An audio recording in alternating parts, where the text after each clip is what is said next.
Hi, congratulations on your new RV. We're really excited for you. Please make sure before you're signing that you bring the following items with you. If you're a cash buyer, please make sure that you bring a cashier's check, no personal checks at time of signing, or you may bring actual cash. If you're a finance customer, please make sure that you bring proof of insurance listing your specific lien holder. If you need that information, please call us ahead of time. Also, make sure that you bring all valid driver's license of all persons that will be listed on the title. If you have a trade that you're trading in with us, please make sure that you bring your 10-day payoff as well as your title and all persons who will be listed on the title of that trade. Arrive 30 minutes early before your appointment time so we can properly inspect your unit, and also make sure that you have the fridge on and running prior to arrival. If you have any questions, please feel free to give us a call at 810-686-0710. Thanks so much. Have a great day. This is Mike with TradeWinds RV Center. Congratulate you on the purchase of your JAYFLIGHT SLX 267 VHS travel trailer. I'm here to walk you around it, show you how to use a few things, get the best out of your camping experience. Let's start by talking about arriving at the campsite. A few things taken into consideration. Make sure you got plenty of room for your awning to go in and out. And of course your slide. Leave yourself a nice walking path on the side. And then I want you to think about where your power and water connections are going to be. Your water is going to be all the way at the rear on your off camp side or your driver's side of your tow vehicle. And your power cord stores in the very rear. So park accordingly so you can utilize the facilities at the campsite. Once you arrive, first thing you're going to do is level your unit. I recommend when your slide's in on a unit this long, get you a stick-on level from the store. Find the center of your unit, stick it on there, have someone watch that level while you come up here to your power tongue jack and either down or up to get your unit level. Now you do have a manual override here. And that hand crank will bring this up and down if you don't have power. For that you have a docking light should you arrive at night. Speaking of power, check your battery posts when you arrive. Make sure those haven't wiggled loose bumping down the road. Once you get our unit level, let's go ahead and stabilize it. On all four corners of your unit, you have these stabilizing jacks. 3/4 inch hand crank. You can use an impact driver or drill gun. Just recommend when you get to the bottom, you slow down. You're going to go to the left, I think. Right. You never know. There you go. Go to the right. So as I crank these down, I'm going to recommend jack pads. Jack pads are going to protect the feet of your stabilizing jacks from dirt and debris and hot blacktop in the summer.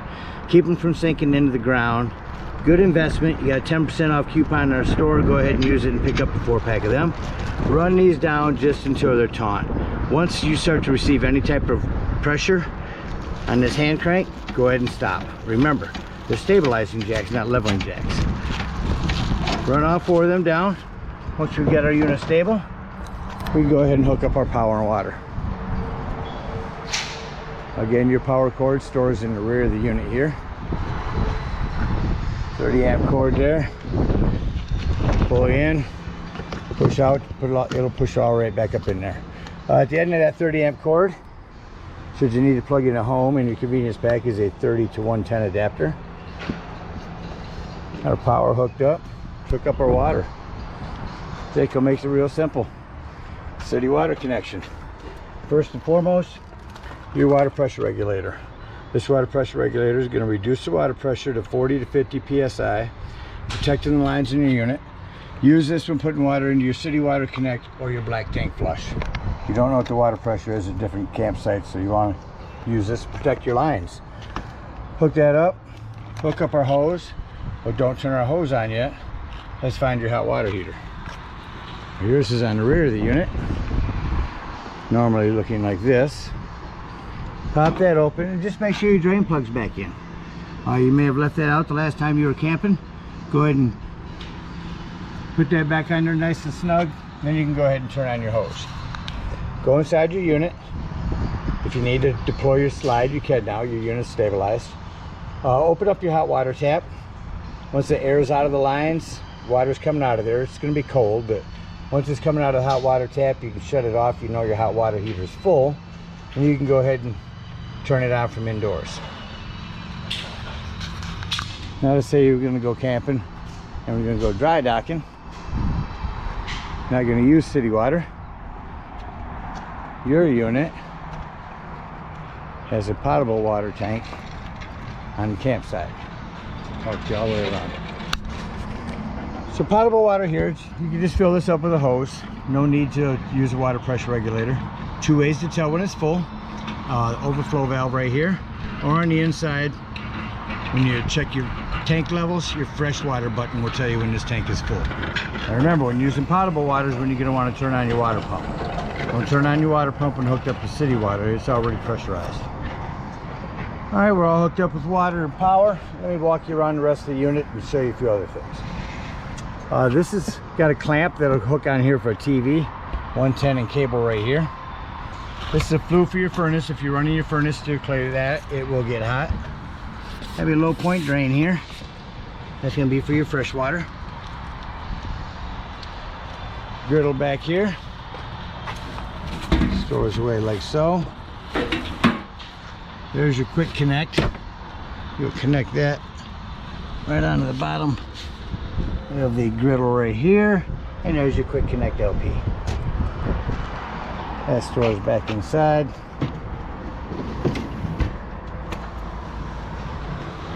Electric fridge. Be sure when you travel, close these and lock that up. Rear stabilizing jacks.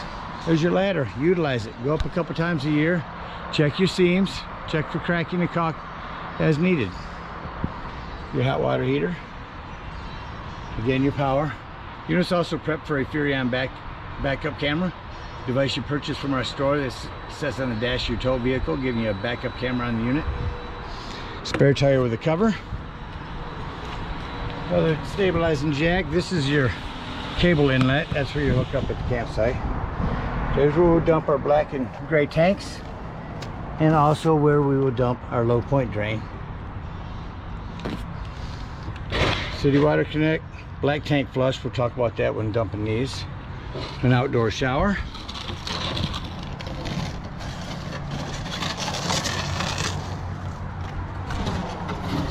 Pass-through storage, accessible from under your bed. Again, your battery. Your propane's on a regulator. Simply point it toward the tank you wish to be using, lefty-loosey to open. Again, your power tongue jack. There's a cover for your propane tanks.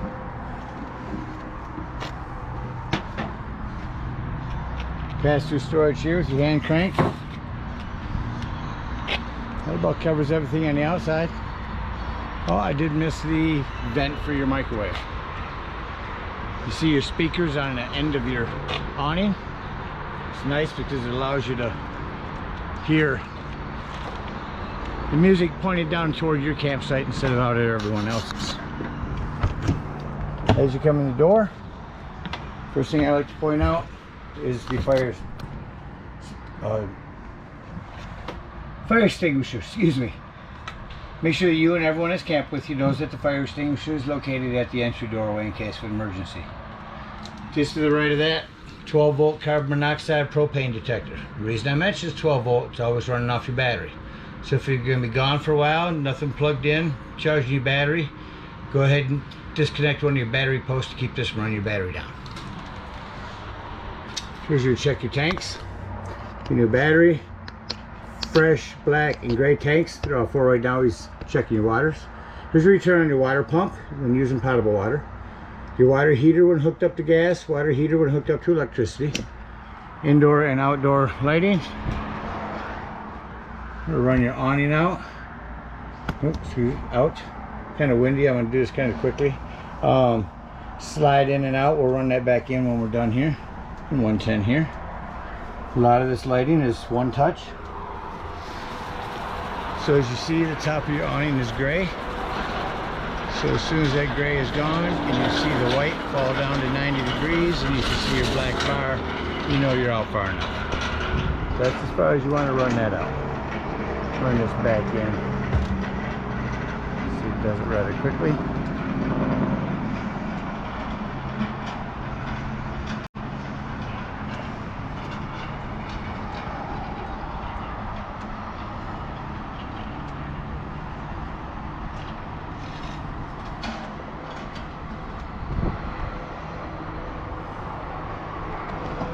closed. I'm going to close the exterior door so you can hear me here. Coming into your kitchen here, self-explanatory microwave. There's a fan and light. This glass top makes an excellent backsplash. Panel light, when you turn it to light, it turns red, hit your spark, and there's your flame. Same thing on the oven. Turn it to your flame, it'll turn red. Hit your spark here, that'll pre-light your oven, then set it to the desired temperature. Turn your panel light down, that gives you an oven light. On the bottom down here is an access panel to your breaker box and fuses. Ton of 15s in there, a couple 40s. Highly recommend having a handful of those with you when you go camping. Nordic cold fridge, we'll turn that on up here. So whatever's white up here is what it's controlling. Right now it's on the freezer. Freezer's on 5. We'll go to the fridge. Fridge is on 3. Let's say if we want to bring the fridge down to 2. We can do that there.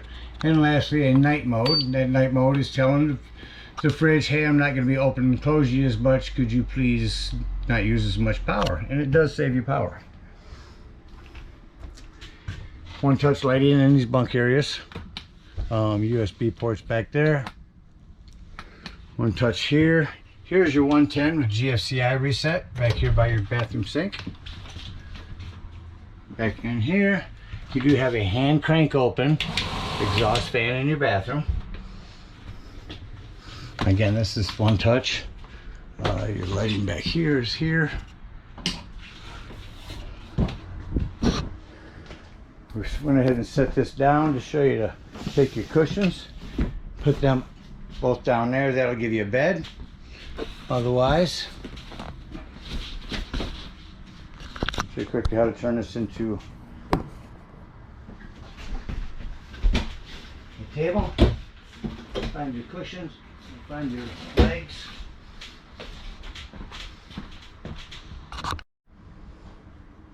Coming over here, this will jackknife down into a bed. Lift up on the front, lays down for you. Lift up on the front, grab the back. Kind of do them both at the same time. That'll lay back down. RV Technology sound system. Turn that on. I don't know if we'll pick anything up out here, but we'll hit the channel scan. So music's indoors. Shut that off indoors. Just outdoors. Or both. AM, FM, DVD, CD player. Here's your modes. You can do your TV audio through it. Shut that off. Touch it is mute. Hold it in is off. If you do hook a TV up, down underneath here is a green light.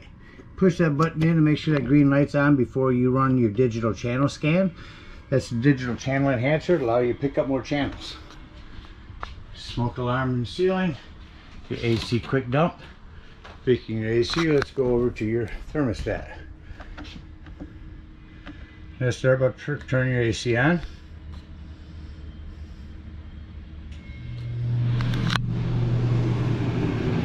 Okay, open that quick dump up.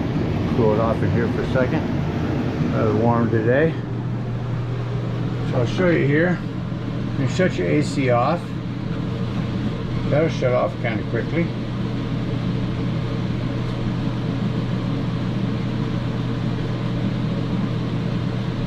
Sometimes quicker than others.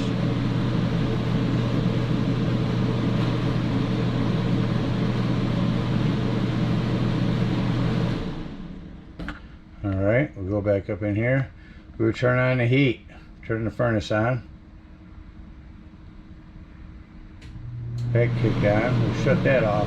Unfortunately, the furnace takes a little bit longer to shut off than the AC unit does. Well, it did just the opposite to me. Coming back into your bedroom. This little light here is for an accent light up top. This lighting out in here is individual. Over here on the wall, you can get the same clamp for a TV. It'll take off from here and clamp outside. 110 in cable. There's a template for text if you ever decide to get this wired for solar completely. Leave that sticker on there. Shut off a lot of your individual lighting. Remember when traveling, your bedroom doors, You want to make sure you have these snap back on both sides, and your bunk door down there. Only other thing in your bedroom is the access to outdoor storage. So it's actually getting ready to leave the campsite. First thing I like to do is come over here and shut off all my main lighting. That way I can see all the individual lighting I need to go through and shut off.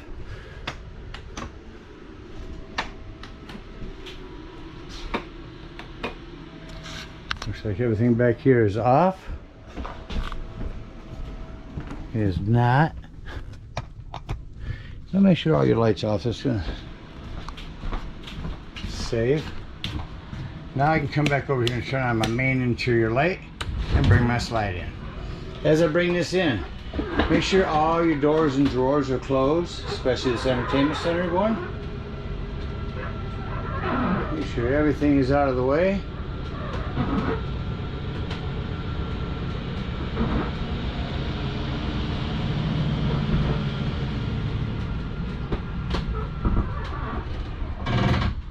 Did you hear that noise? It's okay to hear that little grinding noise. It's actually not grinding. It's an override on the slide to keep itself from coming in too far. Step outside your unit. This exterior door, make sure it's all the way open, otherwise this will catch on it. Lift up your door. Set it in, pull back on this blue handle. That locks your door in. Keeps it from banging against this door. Lock and deadbolt your exterior door.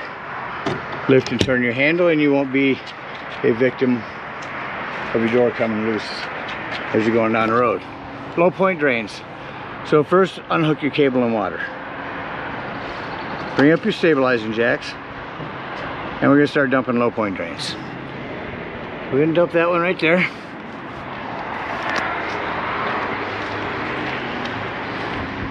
We're going to come around to our hot water heater. We're going to pull up on this pressure release valve, let all that hot water out of there. Once you're done with that, snap this back down, otherwise your door won't close, and then you can pull your low point drain. Coming over here, your other low point drain. Open those both up if you're using potable water. Sorry, this is dirty, they haven't washed your unit yet. Hook up your hitch and head on up to the dump station. So park accordingly. Remember, your dump is going to be all the way at the rear of your driver's side of your tow vehicle. 10-foot hose, park where you can reach it. Hook up that black hose and pull that black handle. That's going to be your right handle there. Let that go until it sounds like it's no longer draining. Get that sound. Go ahead and come up here to your tank flush. Again, with your black tank handle, or excuse me, with your water pressure regulator. Leave your black tank handle open, hook this back up, and run the hose at the dump station for a good 5 minutes. It's going to wash your black tank out, get all that nastiness out of there. When you're done with that, unhook your hose, close your black handle, pull your gray handle. Now your gray handle is going to be your cleaner water, your sinks and your showers. That'll clean your sewage hose out for you, and then you can conveniently store it right in your bumper. Again, thank you guys so much for your purchase. Hope you enjoy this JAYFLIGHT for many years to come. Happy camping. So the last thing I'd like to show you is your winterizing bypass here. Underneath your sink, just remove one screw and this board comes out. If you want, right now it's set to your freshwater tank. If you want to go to winterize, you turn it toward this hose, and this is what you'll suck your winterization in through.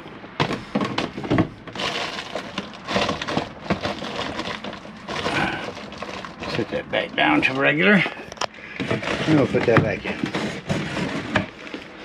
Thank you again.